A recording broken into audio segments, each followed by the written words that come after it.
You are listening to the Roberta Glass True Crime Report, putting the true back in true crime.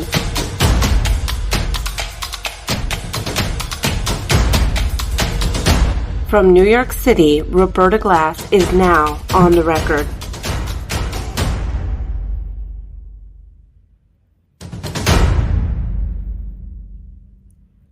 Okay, thank you, Tuesday. Mannyy, for that introduction.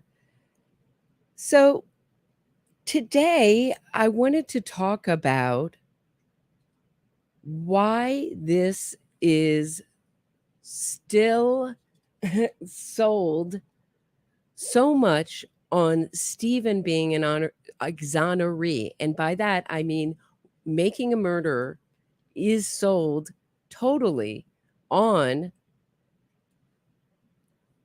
the fact that Steven Avery was an exoneree.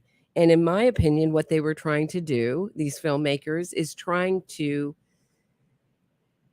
shine up what was a very embarrassing moment for the wrongful conviction movement in Wisconsin. Here you have a famous exoneree. Everybody's excited he's out of prison, Mr. Innocent, sold as the greatest guy. And he reoffends very quickly.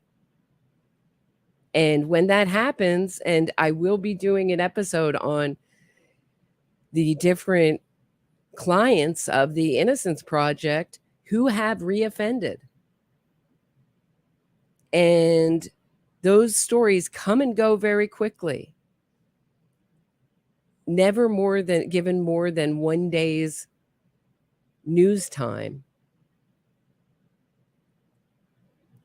And so first of all, I want to look at a clip from the filmmakers. But before we do that, I'm going to take a quick break and I'll meet you on the other side of the break. Stay tuned.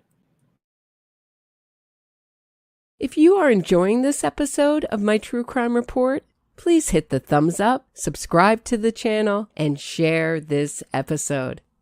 Get access to exclusive podcasts and other bonus content by becoming a patron today. If you have a question or comment for me, shoot me a super chat and I'll do my best to answer it and read it on air.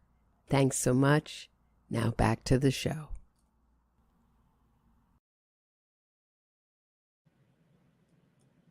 So listen very, very carefully to the way the filmmakers describe Steven, always really leaning on the fact that he is an exoneree.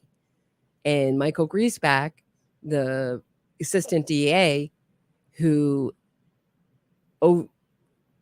rubber stamped the overturning of Steven Avery's 1985 conviction for the attempted murder of Peggy Bernstein, consistently hammers home the word exoneration, exoneree, and then he will add in his own favorite wrongful conviction cliches, like the prosecutor who prosecuted Steven Avery for the attempted murder of Penny Bernstein knew Steven Avery was innocent at the time, didn't care, and was just interested in his own political ambitions, as if convicting someone who's innocent would help your political ambitions. Like that conviction would never be overturned. And you have to remember that Vogel, this prosecutor, prosecuted Allen 2 years earlier. So if he really thought that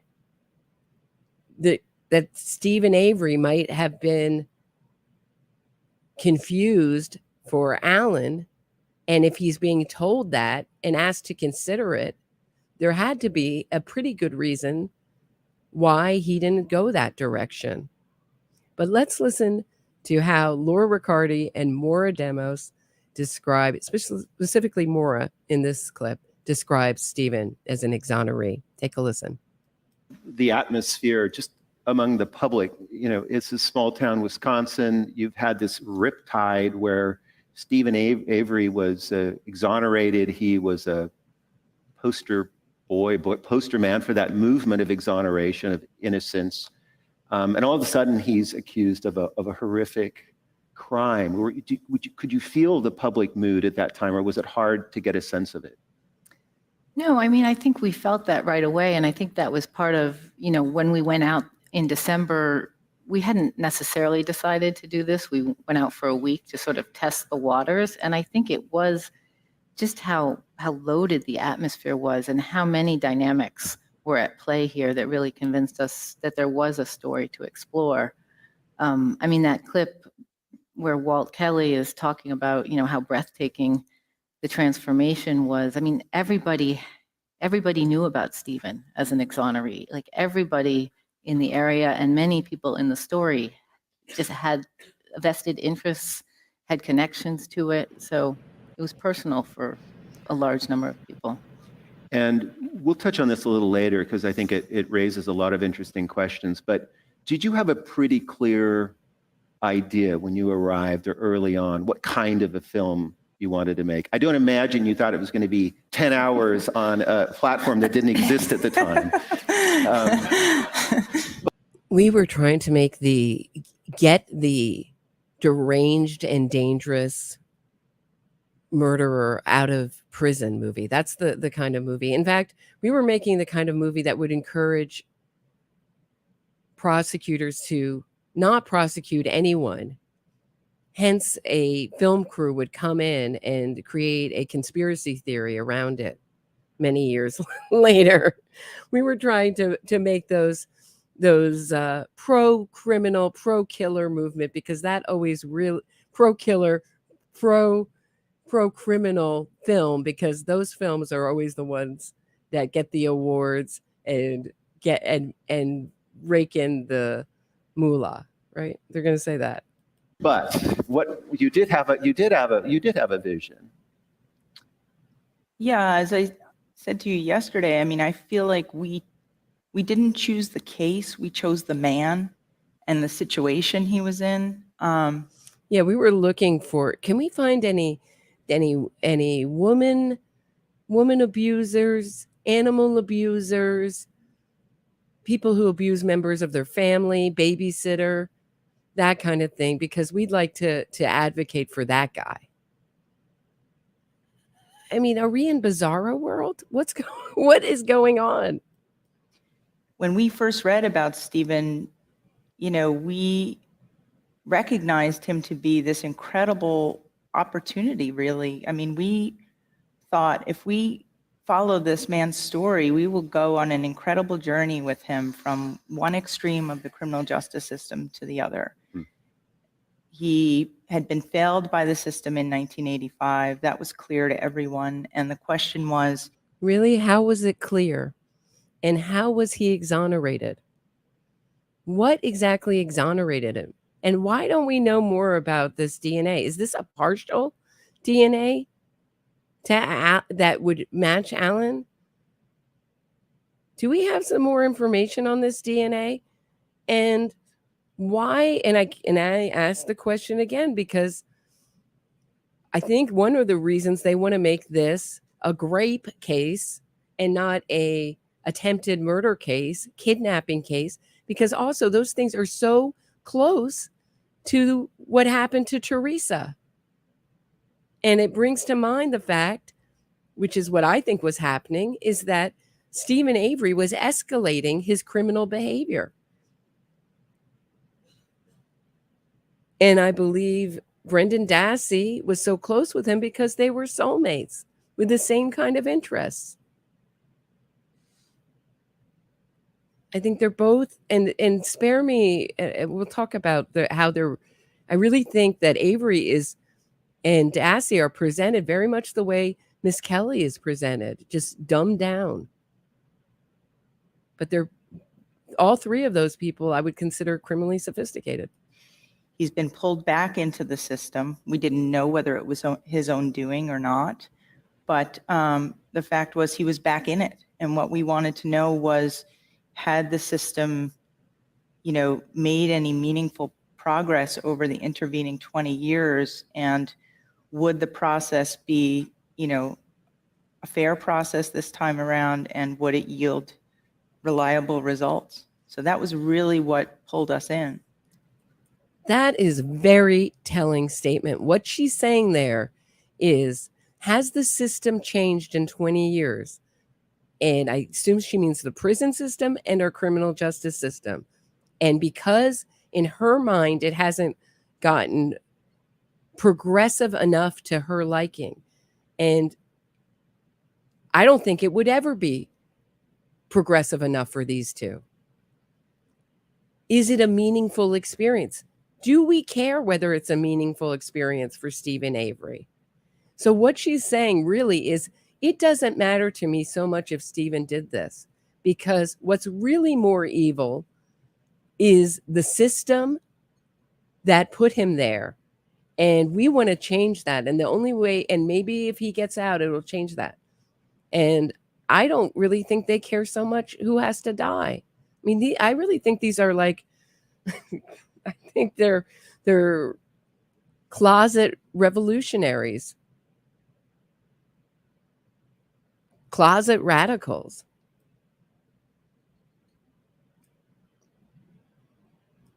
Okay, I'm going to take another quick break. When I come back, we're going to discuss Gregory Allen, his confession. Was it a confession? Was it Steven Avery's confession? It's causing controversy. Stay tuned. Back after this. If you are enjoying this episode of my True Crime Report, please hit the thumbs up, subscribe to the channel, and share this episode. Get access to exclusive podcasts and other bonus content by becoming a patron today. If you have a question or comment for me, shoot me a super chat and I'll do my best to answer it and read it on air. Thanks so much. Now back to the show. And I love when people ask why Steven Avery didn't do this crime better.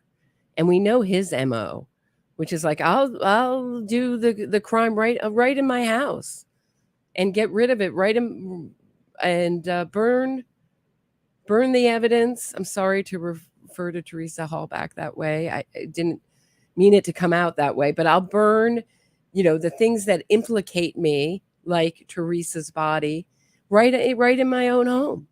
No probs. He doesn't. But Gregory Allen had quite, in some ways, some things in common and some things quite a little bit of a difference. Obviously, the height is the biggest difference. And I want to talk a little bit about Michael Griesbach.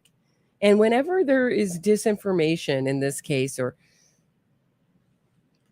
I always find Michael Griesbach repeating it. And I'm not sure if it originated with him, but one of the things is that Gregory Allen had blue eyes like Steven Avery, so that when Penny Bernstein, and I think what Griesbach does is he re-victimizes Penny Bernstein over and over again. I mean, doing this research, I have felt so sad for Penny Bernstein and the way she was groomed and conned and manipulated and gaslit in this case, and continues to this day to be used and abused by this movement.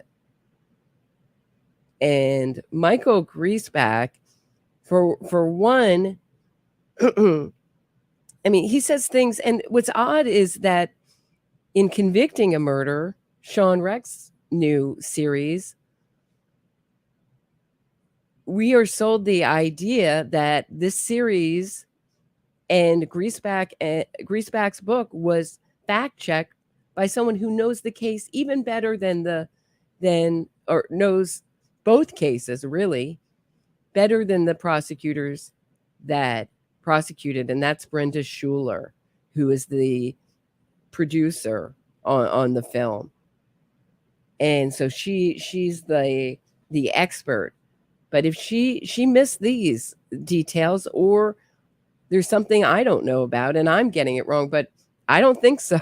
I don't think so, but maybe anything's possible. One of the things I found very odd was he claims, this is from his book, chapter 2, that Lori, Avery's first wife, and Steven named their sons William and Billy Jr., they're twins. So I'm reading from it.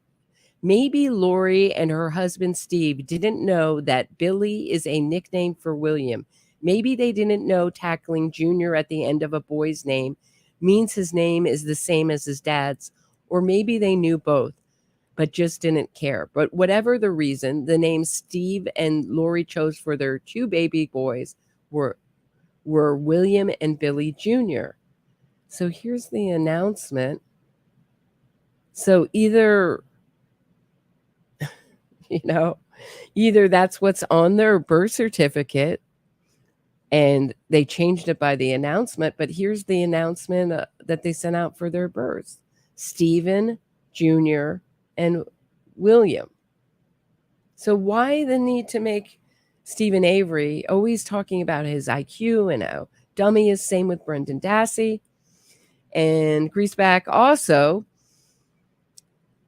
it was in his power. He says he spent 2 days researching the original trial transcripts. And he basically puts it in the mouth of his wife. Like it was his wife's idea that there was basically that Avery had been wrongfully convicted. So I will spare you the reading of that, but I might revisit it some other time. But why? Why doesn't he just own it? And if I were Michael Griesbach, I would feel so awful that I made a decision that resulted in a person's death. And of course, the ushering in of a massive wave of innocence fraud, in my opinion, going through Wisconsin. But he sits on the board of the Innocence Project. He loves this stuff. And he doesn't mind saying like outrageous things. Like Penny Bernstein, sometimes he admits that Penny Bernstein did give a description that the sketch was based on, and it was very weak. She barely saw anything. And what we know, right? He says in the podcast that I played yesterday, that interview, he says her description was so weak. And let's listen to his attitude towards the confession when we get back right after this. Stay tuned. If you are enjoying this episode of my True Crime Report, please hit the thumbs up, subscribe to the channel, and share this episode. Get access to exclusive podcasts and other bonus content by becoming a patron today. If you have a question or comment for me, shoot me a super chat and I'll do my best to answer it and read it on air. Thanks so much. Now back to the show. So, interesting thing about this, a little bit, he makes Avery, if this is correct, and he really is 5'5", he makes Avery shorter here in his book. So he says Avery's only 5'1". His eyes aren't brown, they're blue. And believe it or not, he didn't even have a beer belly back then.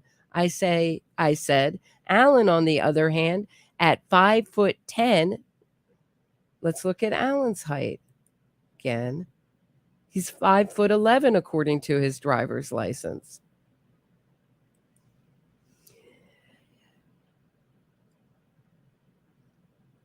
Alan, on the other hand, at 5'10", with brown eyes, according to his driver's license, they are blue.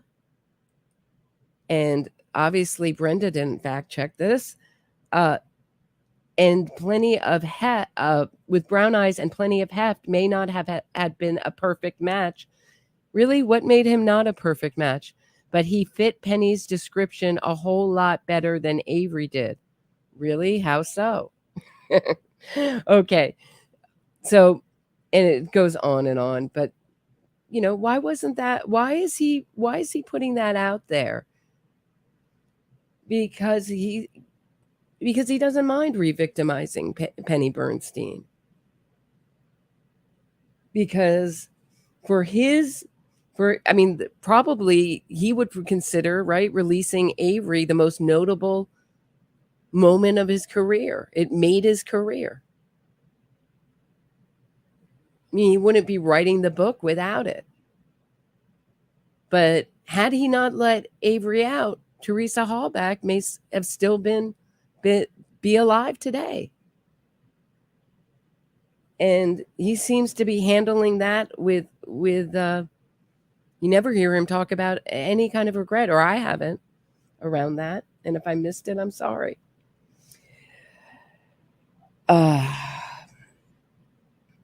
So, and let's listen one more time to this confession. And I was listening back to the replay. It's like you can almost miss it if you don't pay attention. So really pay attention. It's very quick. And certainly Michael Krissy, it's nowhere in his book is this confession that Avery made to an inmate. The inmate called it in and gave a statement to the sheriff.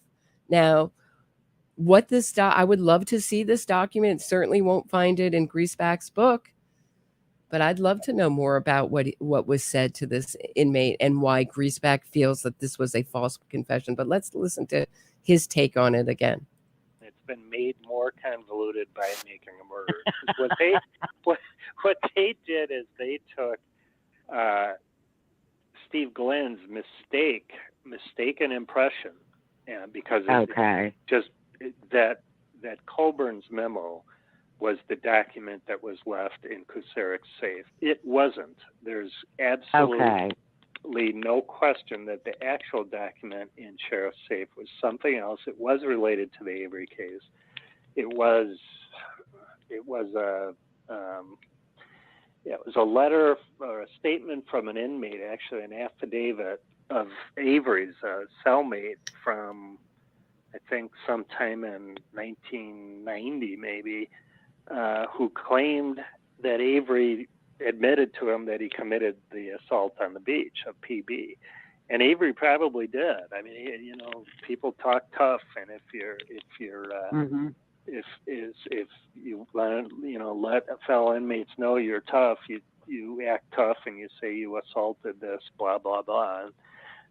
So I think Kusaric was likely keeping it as kind of a, in his back pocket in case in his back pocket in case it ever came out that Avery didn't do it. That's the way I viewed it anyhow.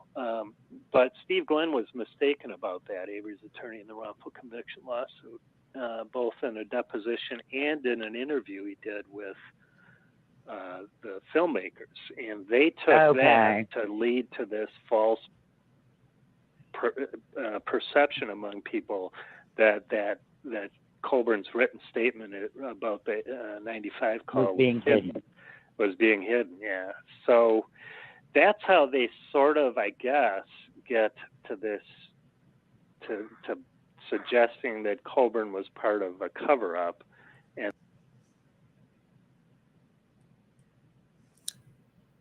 did you hear that? You hear how reluctant he is? So it was this thing.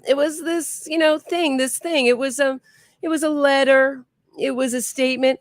Oh no, it was a sworn affidavit. Oh, you mean this cellmate swore under oath, under penalty of perjury, that Steven Avery confessed to him?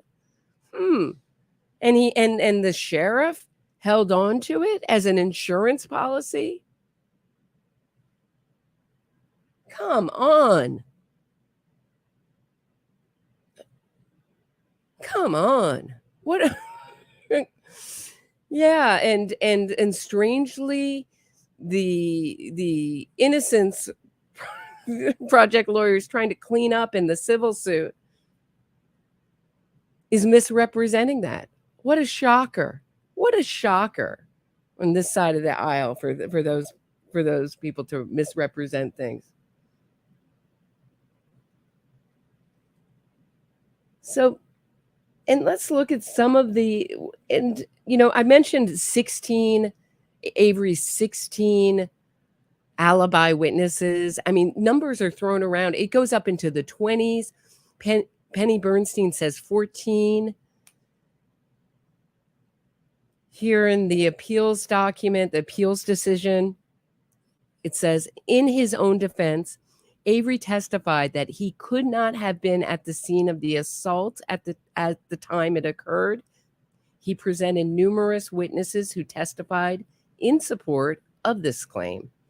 According to Avery's family, he was assisting in a cementing project at his father's house just prior to the time the incident occurred.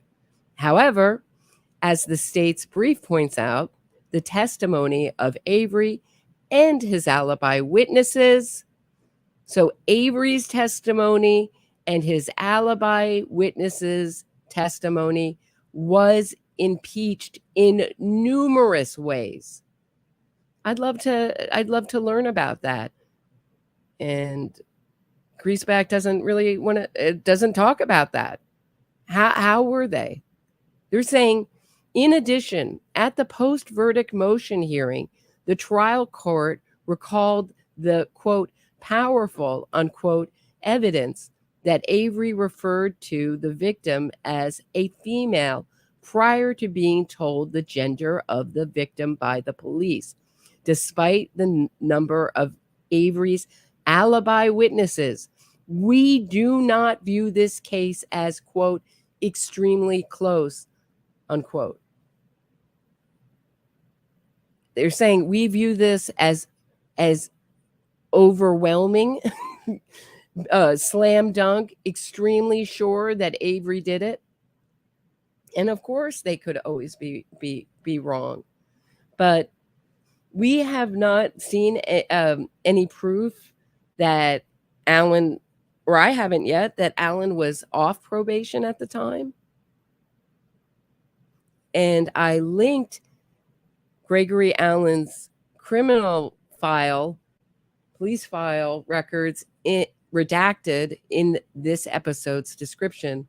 And we'll be going through them a little bit later. But here's an interesting thing. So one of the things that Greaseback loves to say is that, and other advocates of Steven Avery as an exoneree narrative like to say, is they like to say that Avery didn't wear underwear. You can see here, Penny Bernstein says, I would find a way to explain away any bit of information that suggested he was innocent. This is in the trial. I had testified that when the perp unzipped his pants, and this is my language, not hers, and showed himself, I saw white fabric, this is her language, and I assumed he was wearing white underwear. His wife testified that Steve never wore underwear. He didn't own any underwear, so that troubled me. But then one day I'm hanging clothes on a clothesline outside and I see the white pockets on the jeans and I think, oh, that's why I saw white. And we're going to be talking a little bit about Penny Bernstein's visceral reaction to Avery in another episode. But that's very interesting. So she was the perfect person to, in my opinion, to gaslight, because she was already felt guilty. There's another article that I've read where she says, I was thinking about his kids and I'd put this man away and questioning myself. But she goes on to say that I always had a very intense reaction to Avery, and we'll discuss that further in another. But I want to go back to the appeals document and just highlight one. Oh, actually, before I do that, hold on. Here it is. Whoop, I'm sorry.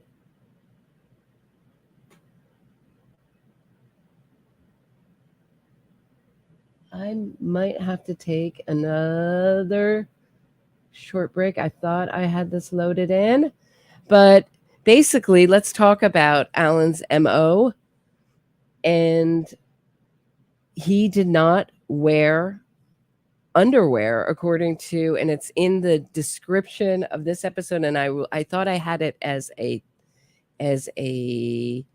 display to show you guys, but I will just read it. So let's take a quick break and come back. If you are enjoying this episode of my True Crime Report, please hit the thumbs up, subscribe to the channel, and share this episode. Get access to exclusive podcasts and other bonus content by becoming a patron today. If you have a question or comment for me, shoot me a super chat and I'll do my best to answer it and read it on air. Thanks so much. Now back to the show. This is from the file linked in the description of this episode. This is a witness's statement. A man ran over the sand dune wearing a tank top and cut off jeans. He was walking behind complainant, and then as he got close, he covered his face. So that's a big difference between Penny Bernstein's attacker, who kept his face not hidden, with the tank top and pulled his shorts halfway down and started doing his thing. This is my language. He then lunged for complainant and she ran away. She described him as about 5'10" and quite chubby, flabby, thin, almost bald blonde hair, mustache, and was not wearing, and the complainant says he was not wearing underwear. So is this guy, maybe they really were like spiritual twins. So that's his hair. He also had a high voice, covered his face, and that witness seemed to be very aware of his height. So if Avery is really 5'5", why was he made shorter? Why was he made shorter if that is true, if that picture is accurate? That is my question. But that is what I have for today. Have a great one, everybody, and I will see you back here tomorrow. Have a great one, everybody.